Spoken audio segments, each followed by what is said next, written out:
আসসালামু আলাইকুম রহমতুল্লাহ। আশা করি সবাই ভালো আছেন। আল কোরআন অধ্যয়নে আপনাদের স্বাগতম। আজকে আমরা আল কোরআনের সূরা আল বাকারার ৬ থেকে ৭ নম্বর আয়াত আলোচনা করব। এখানকার প্রত্যেকটা ওয়ার্ডের বঙ্গানুবাদ এবং প্রত্যেকটা বাক্যের সরলানুবাদ ইনশাআল্লাহ করব। অতঃপর এখান থেকে একটি বাক্য নিয়ে আমরা সেটার বিশ্লেষণ করব। গত ২ দিনে আমরা শব্দ বিশ্লেষণ করেছি, তাহকিকাতুল আলফাজ করেছি। আজকে আমরা ইনশাআল্লাহ তারকিবুল জুমলা অর্থাৎ বাক্য বিশ্লেষণ করব। আশা করি সেই পর্যন্ত সবাই সাথে থাকবেন। চলুন শুরু করা যাক। আর যদি নতুন হয়ে থাকেন অবশ্যই সাবস্ক্রাইব করবেন দয়া করে এবং সুপরামর্শ দিবেন। ধন্যবাদ। আউযু বিল্লাহি মিনাশ শাইতানির রাজিম। বিসমিল্লাহির রহমানির রহিম। ইন্না নিশ্চয়ই আল্লাযীনা যারা কাফারু বহু বচন, কাফারা এক বচন, কাফারু বহু বচন, যারা কুফরি করলো, সাওয়াউন একই রকম, কোনো পার্থক্য নেই, কোনো তফাৎ নেই, সেম, আলাইহিম তাদের নিকট, প্রশ্নবোধক, আল্লাহ নবীকে প্রশ্ন করেছেন যে আনজারতাহুম আপনি তাদেরকে ভীতি প্রদর্শন করুন, মানে জাহান্নামের ভয় দেখান অথবা সতর্ক করুন, অথবা লাম তুনজিরহুম অথবা তাদেরকে ভয় প্রদর্শন না করুন। লাম তুনজির তাদেরকে ভয় প্রদর্শন করেননি এরকম অর্থ আসে। হুম তাদেরকে, লা মানে না, ইউমিনুনা তারা ঈমান আনয়ন করবে না, বিশ্বাস স্থাপন করবে না। অর্থাৎ এই আয়াতের অর্থ দাঁড়ালো নিশ্চয়ই যারা অস্বীকার করেছে তাদের নিকট এটা একই রকম যে আপনি তাদেরকে সতর্ক করুন আর নাই করুন, তারা ঈমান আনয়ন করবে না। খতাবা মানে মোহর মেরে দিয়েছেন, তালা মেরে দিয়েছেন, মোহর অঙ্কিত করেছেন আল্লাহ আল্লাহ আলা উপরে, কুলু বিহিম কুলুবুন কলবুন এক বচন, আর কুলুবুন মানে বহু বচন জমা, হিম তাদের, তাদের অন্তরসমূহ হৃদয়সমূহের উপর, ওয়া এবং আলা উপরে, সামইহিম সামউন মানে শ্রবণ শক্তি কর্ণ, তাদের কর্ণসমূহের উপর, ওয়া এবং আলা উপরে, আবসারিহিম বাসারুন এক বচন দৃষ্টিশক্তি, আবসারুন বহু বচন, হিম তাদের, তাদের দৃষ্টিশক্তির উপর, গিশাওয়াতুন পর্দা দিয়ে দিয়েছেন, আবরণ দিয়ে দিয়েছেন। ওয়া এবং লা মানে জন্য, হুম তাদের, তাদের জন্য রয়েছে আজাবুন শাস্তি, আজিমুন চরম, কেমন শাস্তি? চরম। আজাবুন এখানে যদি আমরা নাউন মনে করি, নাউন ধরি, তাহলে আজিমুন কি অ্যাডজেক্টিভ, অর্থাৎ এখানে আরবিতে মাউসুফ সিফত। শাস্তিটা কীরকম তাদের জন্য? চরম শাস্তি। অর্থাৎ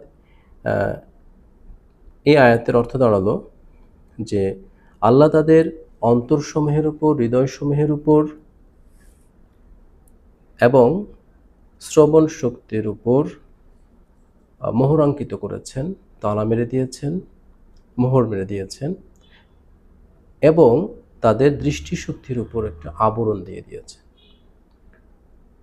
ওয়ালাহুম আযাবুন আজিম আর তাদের জন্য রয়েছে চরম শাস্তি।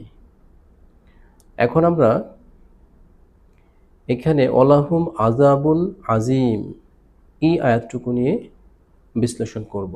তাহলে চলুন শুরু করা যাক।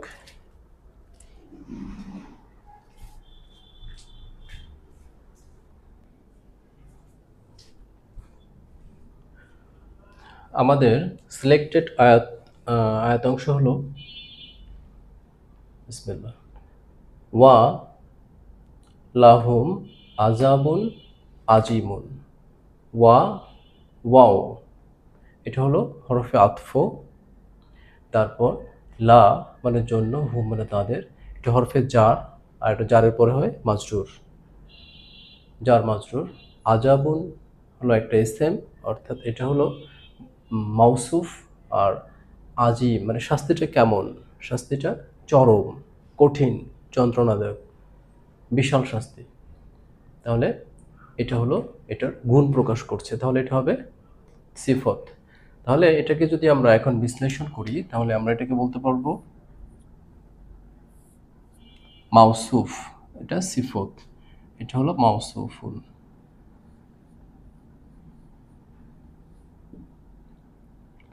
আর এটা হলো সিফত, মাউসুফ প্লাস সিফত। আর এটা হলো, আচ্ছা, এই দুইটা মিলে কি হবে? এই দুইটা মিলে হবে মুবতাদা। আর এখানে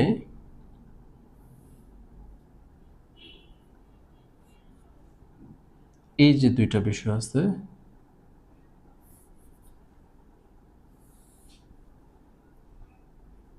এটা হলো জার, হরফে জার হচ্ছে লাম, এটা হলো জার প্লাস এটা হলো মাজরুর, মাজরুর, জার মাজরুর। আচ্ছা, তাহলে এই বাক্যের দুইটা অংশ পেলাম। তো আরবি বাক্যে কি থাকবে? মুবতাদা এবং খবর, যেমন ইংলিশে কি থাকে? Subject and predicate.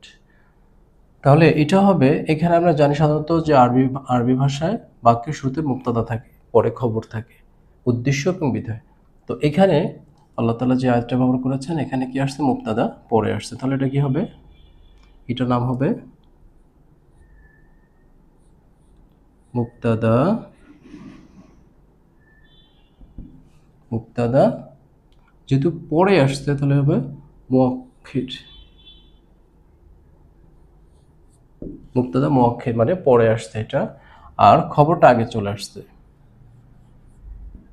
খবর মুকাদ্দাম মানে খবরটা আগে চলে আসছে।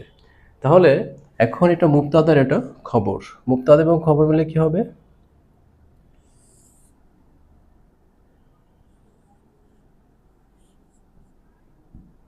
মুবতাদা প্লাস খবর মিলে হবে জুমলা